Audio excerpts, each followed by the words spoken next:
Olá, sou Valéria Silvestre, gestora de políticas públicas, e você está agora no programa Traduções, esse espaço que é construído para que possamos ter discussões e multiplicação de conhecimentos. Aqui no programa Traduções, a intenção é que você possa ter acesso a informações da academia, aos estudos e as pesquisas que são feitas dentro das universidades e possa também ter o contato com a vivência das pessoas, a vivência das lideranças comunitárias, dos movimentos sociais e numa ponte de encontros entre esses dois temas, a teoria e a prática, nós possamos conversar. Hoje nós falaremos sobre o tema Segurança Alimentar, Direito à Nutrição e Direitos Humanos. E para conversar conosco, nós convidamos o nosso querido Edgar Amaral Moura. Os amigos chamam de Amaral, o nome dele é Edgar, tá? Mas nós chamamos ele de Amaral, dentro do movimento negro, dentro das associações de segurança alimentar, dentro das comunidades, dos coletivos. E ele está aqui conosco, mas antes de passar a palavra para o Amaral, eu gostaria de apresentá-lo. O Amaral, ele é pós-graduado em Políticas Públicas pela USP, meu parceiro de Políticas Públicas da USP. Ele é professor, ele é consultor e pesquisador em políticas públicas de ações afirmativas e o recorte das ações afirmativas tem um viés, tem um direcionamento para a segurança alimentar. Ele é membro do Instituto de Pesquisa e Segurança Alimentar, o INTERSAM, da Unesp, é membro da APN, que é o agente pastoral negros do Brasil, e dentro desse movimento pela segurança alimentar tem viajado o Brasil com uma série de trabalhos interessantes, multiplicando esse conhecimento que é um direito. Amaral, quando nós vamos pesquisar sobre segurança alimentar, eu percebo o seguinte, que o Plano Nacional de Segurança Alimentar, ele é uma responsabilidade do Estado. Então, o Estado ele deve assegurar o acesso a essa alimentação de qualidade, em quantidade suficiente para que a pessoa esteja realmente nutrida, que possa estabelecer um respeito entre as culturas, então não é qualquer alimentação, é uma alimentação também que respeite a cultura e a tradição de quem se alimenta. É uma alimentação que respeita a questão ambiental e o direito ao meio ambiente para as próximas futuras gerações. E a segurança alimentar, além de ser uma agenda do Estado brasileiro, é uma agenda internacional. Então eu gostaria que você contasse para nós, primeiramente, como você entrou para essa discussão, como isso surge na sua vida e como está essa discussão hoje dentro do Brasil. Então, primeiro eu quero agradecer o convite, Valéria, e nossa amiga. Eu que agradeço. Você participou conosco de um curso de formação para a população negra de equipamentos tradicionais, aí, em matriz africana, que é a segurança alimentar, uma parceria com a Unesp e os APNs. Então, eu, como muitos de nós aqui de São Paulo, né, mas eu sou da capital, mas ao meio do interior, e o movimento negro me trouxe, entre tantas coisas, o combate ao racismo, mas também saber da nossa luta da terra, né? Por estar muito colado à luta da terra, a luta quilombola, a gente foi percebendo, eu fui percebendo que esse tema da fome, né? Quando você pega os dados da fome e sempre ligado à população negra com os índices mais negativos, então isso fez com que a gente conseguisse, dentro de tantas bandeiras que tem do combate ao racismo, também a bandeira da fome. Então, para nós temos uma certeza. A reforma agrária e a questão da agricultura familiar é duas políticas estruturantes para a gente combater a fome, né? Então, foi isso que me trouxe para o tema da alimentação adequada e saudável. Foi primeiro saber da nossa luta da terra, saber da importância da reforma agrária. E se nós queremos uma alimentação saudável, a gente precisa ter terra. E para ter terra tem que ter uma política. Então, quando a gente fala do Estado brasileiro, a responsabilidade passa por aí, né? Acesso à terra. E é legal que o que você falou de segurança alimentar é um conceito novo, né? Isso chega depois da Segunda Guerra, né? Que se espalha no mundo inteiro. No Brasil, a gente começa a definir isso nos anos 90, né? Se você perceber, esse termo de segurança alimentar nos anos 90. A gente sai de uma colonização dos anos 20, 30, 40, o estado de assistência que se deu no governo Vargas ali, né, com a ditadura, então, e a gente entra nos anos 90 falando um pouco de terra e de comida e desperdício, aí a gente cria esse conceito de segurança alimentar. Perfeito, perfeito. E como que é feita essa articulação do plano nacional entre o poder público e a sociedade civil?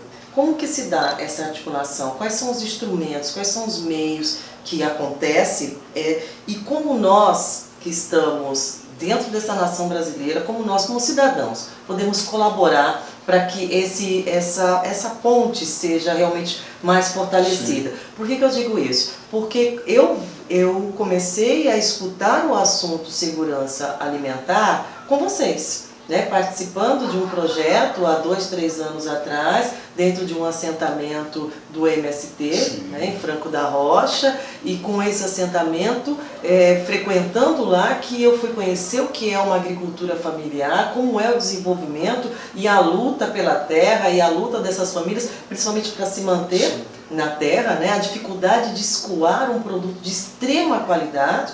E eu vou falar isso de paladar, quando eu falo extrema qualidade, quem comeu uma fruta lá dentro e quem come uma fruta comprada de um supermercado é muito diferente. Banana tem gosto de banana, não tem gosto de papel, né? Eu sempre brincava quando eu tinha a oportunidade de estar lá e comer o que eles vendem, o que eles produzem lá. Então, como que nós, como cidadãos comuns, podemos participar dessa bandeira segurança alimentar? Afinal, estar nutrido é o fundamental para todos nós, né? Para estarmos vivos, né? E como que é feita essa relação entre governo e sociedade civil? Então, primeiro que todo mundo quer viver e quer viver bem, né? Então já começa aí. A gente, como eu estava falando para você, esse tema ele traz o debate da participação social, então a participação e o monitoramento da política pública. Então esse é um tripé, na verdade, né? Como é que a gente faz que o governo e a sociedade civil se conversem mais e como é que a gente faz uma proposta de política pública e depois dela ser implementada, como é que você monitora que ela está acontecendo. Então, na verdade, quando você fala dos assentamentos que você foi e da reforma agrária, é isso. Como é que a agricultura familiar, sempre você olha assim e pensa, agricultura familiar, uma agricultura de uma família. Quando você pensa em assentamentos, a reforma agrária, são famílias, né? Então nós temos hoje, quem produz uma alimentação saudável é a agricultura familiar. Agora você tem a produção de grande escala, que é o que a gente fala do agronegócio, que produz em grande escala, com isso veio também os transgênicos, com isso você aumentou o número de venenos. Então a agricultura familiar ela vai trabalhar com o orgânico, que é aquele alimento que tem zero de veneno, vai trabalhar com a agroecologia está dentro disso, que nós estamos falando assim, é uma agricultura que cuida do ser humano saudável e cuida da terra, né? Então não vai entrar com pesticida, com veneno, sabendo que isso pode fazer mal à saúde de quem está consumindo e também isso também faz mal também para o sistema da terra, né? Sim. Nós vimos aí recentemente o número de abelhas mortas aí e que tinha a ver com os venenos. Então esse é um debate que a gente vem trabalhando muito forte, que é o que chega de alimentação saudável na mesa do nosso povo, e geralmente o povo mais pobre que são nós, é uma alimentação que vem da agricultura familiar, né? Tem aí essa história do agretop, que a gente tem que discutir muito, o que é commodity, para onde vai que produz, o índice de escravatura muito grande também nessas fazendas. Então tem um debate grande que a segurança fala disso também, né? Uma alimentação saudável, que cuida da vida das pessoas. Então isso é um debate hoje que nós vamos colocando muito forte de ter uma alimentação saudável passando por um agricultor familiar. E para isso também tem uma política de crédito que tem que ter, que a gente hoje não tem, né? Então tem um monte de ações colocadas. Agora isso acontece mais firme. O Conselho de Segurança Alimentar, ele é importante para isso. O Conselho é formado por quem? O Conselho você tem governo, então se para o Conselho Municipal, Estadual, Nacional, vai ter 1/3 governo e 2/3 sociedade civil, e o presidente do conselho vai ser da sociedade civil, justamente para que você possa ter um debate de consenso. Sim. você tenha o governo, por ser governo, pode ter mais força, mas num debate do Conselho vai estar ali quase de igual. Então o Conselho vai discutir, vai trazer a participação, o monitoramento, e é um espaço de concertação da política pública de segurança alimentar, já que tem um plano nacional e como é que você vai trabalhar com o plano. Mas a importância do plano, Valéria, é como você está também colocando, que é intersetorial. Então quem está no Conselho do Governo? O governo vai tirar representantes das suas secretarias ou dos seus ministérios que vem junto do espaço. É um assunto transversal. Transversal e intersetorial, e também a sociedade civil está ali, organizada. Você vai ter dos pesquisadores, você vai ter gente da academia, você vai ter a sociedade civil das ONGs, você pode ter gente das igrejas, das câmaras religiosas. Então, é um grupo, você viu, bem representativo. Às vezes, lógico, não dá para colocar todo mundo nas vagas, mas você olha para as vagas que tem dentro, que é variadas, e como é que eu represento, se é 10 ou se é 20 pessoas do sociedade civil, representa esse número, esse leque, né? No eixo racial, por exemplo, do eixo de comunidades tradicionais, o Brasil tem mais de 50 comunidades tradicionais. Nossa! Né? E depois você teve o decreto 6040, que eu posso dizer se eu sou quilombola ou não, se eu sou indígena ou não. Então também esse auto-reconhecimento facilitou com que a gente pudesse, nessa diversidade que é o Brasil, conhecer essa diversidade de segmentos tradicionais que temos hoje, além da matriz africana, o povo de terreiro, o cigano, o quilombola, o pescador artesanal, né? Então, os ribeirinhos, quebradeiros de coco, os caboclos, os pomeranos que tem ali pro lado do Paraná. Então tem muitos que você nem acredita. Então, como que essas informações chegam para o Conselho discutir? Bom, se assim, é tão distante, o Brasil é tão continental. Não é continental, né? E as pessoas estão tão ribeirinha, está distante, às vezes não, está distante do Nordeste. Então você tem uma camada da população que está lá no Nordeste, na seca, vivendo essa insegurança alimentar que a seca proporciona, e ao mesmo tempo tem essa pessoa do outro lado do Brasil que não tem muito mais. Hoje eu estava vendo uma reportagem, os peixes estão sumindo, né? O pescador vem passando fome na beira de rio, na beira do mar, né? E como que o Conselho trabalha efetivamente? O que o Conselho faz? É isso que eu queria Por isso que todo o Estado fez o Plano Nacional dizia de um sistema. Então foi criado um sistema de segurança alimentar. E monitora. Assim como tem o SUS, que é um sistema, então você tem um sistema de segurança alimentar, que é o CISAM. E dentro do sistema você tem ali as políticas e um plano para o Estado brasileiro, e os estados também fizeram uma adesão ao plano. Então cada estado... É opcional a adesão ou não? Foi opcional, mas para o Estado ter acesso a trabalhar com a segurança alimentar, até com uma liga entre governo federal e governo estadual, com esse repasse de recursos, ele tinha que estar, por ser um sistema nacional, ele tinha que seguir uma regra do sistema. Então, cada estado tem que ter um plano Estado de Segurança Alimentar. Então, os planos montados com o Estado Civil, então, se você pega a região que tem ribeirinhos, eles foram ouvidos também, né, no seu estado, ou deveriam ter sido. E aí você trabalha a política, o plano nacional, ele olha para o todo, é um plano macro. E vai fazer com que o Estado faça um plano micro no seu estado, ao mesmo tempo macro, e ali discuta a política, e cria espaço de discussão. Mais do que nunca é criar audiências públicas, espaço de reuniões, e, ao definir uma política, ouvir a sociedade civil. Nós estamos falando nada mais nada menos do que um orçamento participativo, mas um orçamento que seja monitorado junto com a sociedade civil, e ela tenha opção, ela possa opinar, interagir, discutir. Né? Então essa é uma questão. Agora, o que é a segurança alimentar? Como é que a gente mede isso?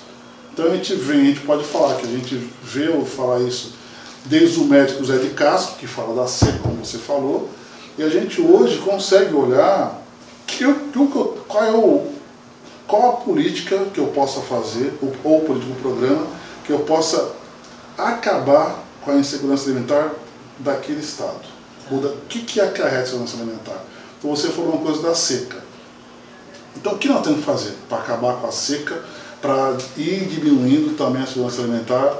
Então, você tem um projeto muito lindo, maravilhoso, que é os projetos de cisternas, Sim. Né? Que vai trazer água onde não tem seca.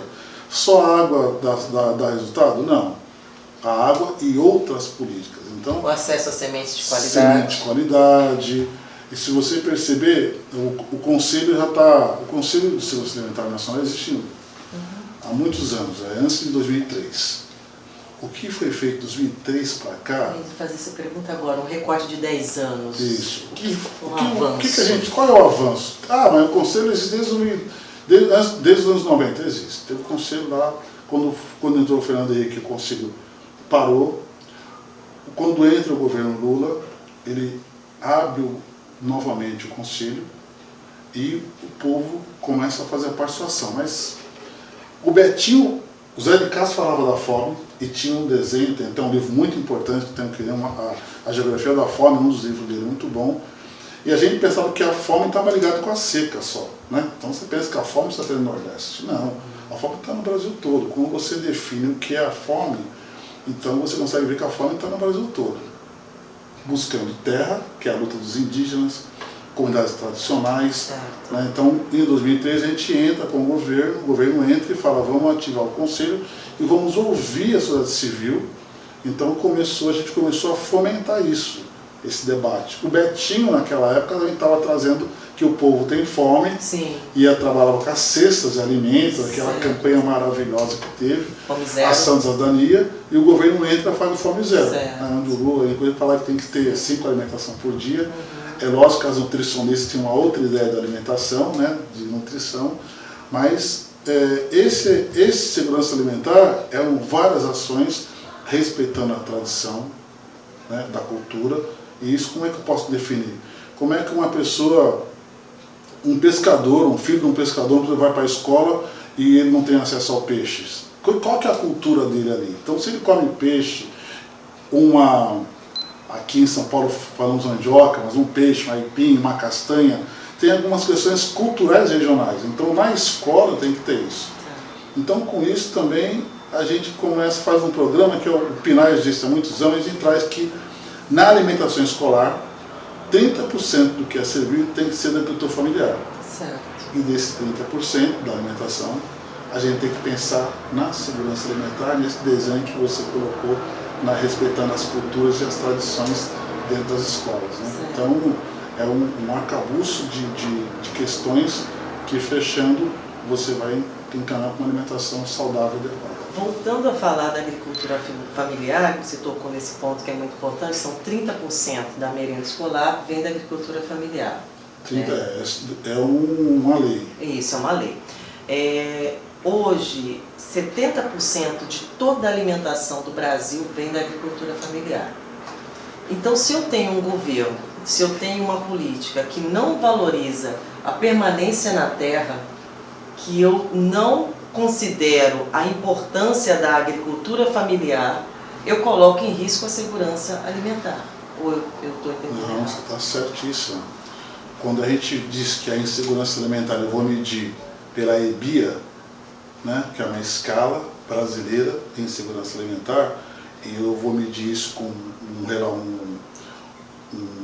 relatório com várias perguntas, e eu vou cruzando e vou chegar se a pessoa está em segurança alimentar ou não. Por isso que o atual presidente Bolsonaro falou uma besteira quando ele fala que todo mundo gordinho, que não existe fome, e algumas pessoas acham que o cara magro é o cara que está com fome, e a fome não é isso. Então, quando a gente coloca que 30% da alimentação escolar tem que ser agricultura familiar, a gente fez 2 movimentos. Primeiro, que o agricultor familiar começou a ter mais local para escoar, para vender o seu produto. Que é uma grande dificuldade, é escoamento. Exatamente. Escoar esse produto. Isso é notório. A outra questão é que, se nós sabemos que o nosso povo pobre tem dificuldade de comida, e aí muitas vezes a escola é que faz a primeira alimentação do dia, com o café da manhã, depois a própria merenda, então a gente consegue reforçar que a escola, além de comprar produtos familiares, também dê uma alimentação com mais qualidade, que não falte comida na escola e com isso aí você garante que na sua casa você vai trabalhando de uma forma melhor. Perfeito. Então esse é um caminho importante. O nosso maior problema hoje, com a entrada do atual governo Bolsonaro, ele extingue o Conselho de Segurança Alimentar, ele acabou com a política de segurança alimentar, então hoje aquele plano nacional está parado, existe o Ministério da Cidadania que tem que atuar com o sistema, mas não está fazendo nada, e esse índice de setorialidade não está acontecendo, então está parado, o Conselho não está em lugar nenhum, mas os estados, os municípios estão com todo o vapor, com toda a força tocando, tanto é que em 2020 agora nós vamos fazer uma grande Conferência Nacional Popular de Segurança Alimentar, ouvindo os municípios, os estados, e vamos entregar esse grande relatório para a ONU, para o próprio governo, e nós estamos na resistência, na verdade, de garantir essa alimentação saudável à população brasileira, né? Nós também temos um guia alimentar muito bom, que eu aconselho você trazer uma pessoa, ela está aqui de São Paulo, que é a Patrícia Jaime, que é da USP, né, que trabalhou no Guia Alimentar, podia vir falar do o Guia Alimentar brasileiro, e também dar um norte do que é comida de verdade. Perfeito, obrigada pela sugestão. Obrigada. Amaral, você falou dessa conferência, né? Essa conferência, então, eu percebo que ela vai ser espontânea, ou seja, os locais, os movimentos locais que estão fazendo o que o governo federal não está chamando, que deveria ser uma prerrogativa do governo chamar uma conferência, porque a conferência é para conferir, né? Então, conferir como está a situação. O governo não quer conferir, ele não quer saber. Aliás, nem se fala mais de que o Brasil está retornando para o mapa da fome.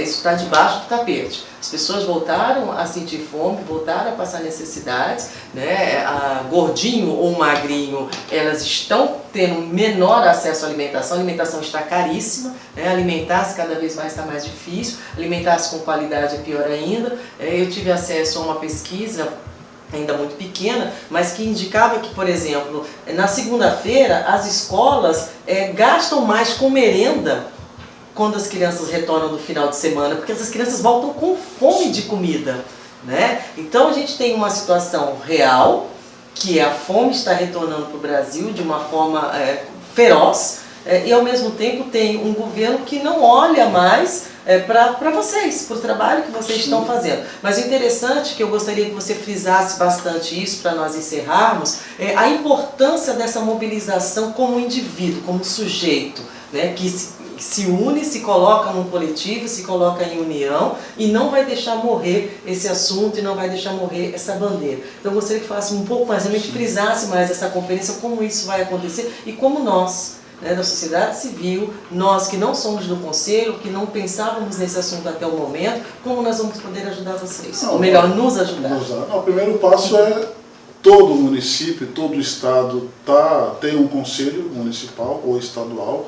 Então procurar se envolver nas conferências, nas reuniões, nos diálogos. São abertos ao público. Abertos ao público. Ótimo. Esses diálogos vão estar dando informação da conferência. Nós vamos fazer uma grande conferência em maio de 2020.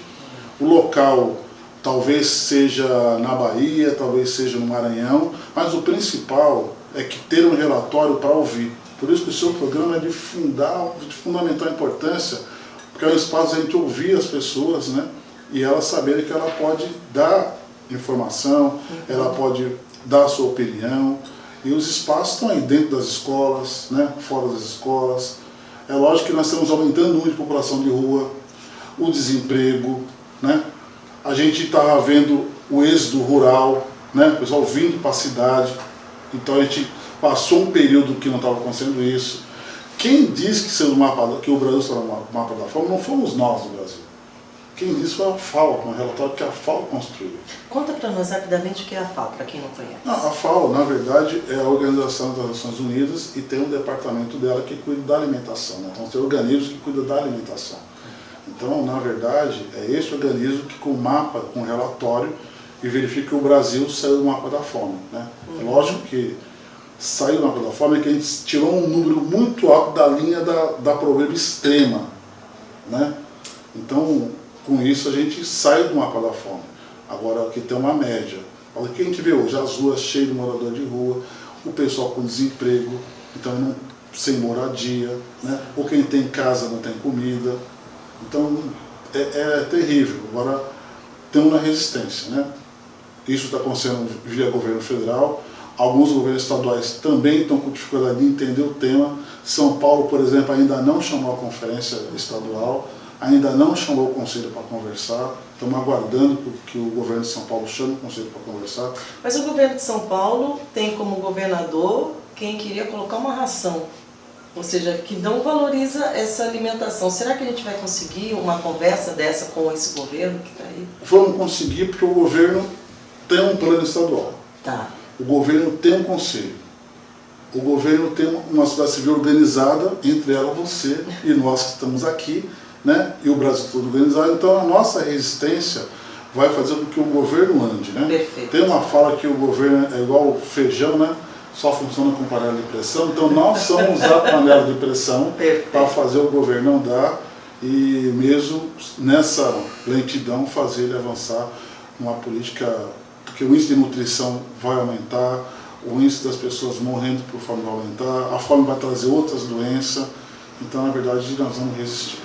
Perfeito. E eu só tenho a lhe agradecer, porque aprendo muito com você. Nós aprendemos juntos. Com esse movimento todo, como ser humano, como mulher preta, como nascida e crescida na periferia, que viu de perto a fome, que sabe o que é você estar dentro de uma casa e não ter o que comer, né? Perceber que no século XXI ainda essa discussão está sendo feita de uma maneira com pressão é lamentável, mas ao mesmo tempo é esperançoso, porque nós não vamos deixar de lutar, né? Nós não vamos deixar que esse assunto morra, que esse assunto se esfrie, porque são vidas que estão em jogo e vidas valem muito.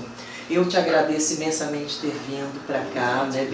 Aproveitei você aqui em São Paulo um pouco, estamos fazendo um trabalho em Salvador, e eu te aproveitei aqui, está indo embora amanhã já, né? Te agradeço imensamente ter aberto esse espaço na agenda.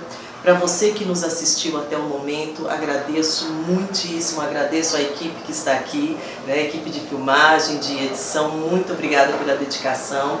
E agradeço sobretudo a você que vai deixar um comentário aqui no vídeo, que vai deixar um clique, que vai acionar o sininho para receber os novos vídeos em primeira mão e que vai compartilhar com os amigos, com as amigas, com o pessoal da faculdade, com a família. E vamos falar de segurança alimentar. Segurança alimentar é direito à vida, é base. Então venha conosco, o programa Traduções traz essa bandeira para dentro dessa discussão, desse espaço. Vem com a gente no próximo programa. Obrigada, eu sou Valéria Silvestre e te aguardo. Até mais. Quero te convidar, Valéria, amanhã. Hoje é aniversário da minha mãe, amanhã nós vamos cortar um bolo para ela, você está convidado. Só tenho a agradecer, querido, obrigada. Vou fazer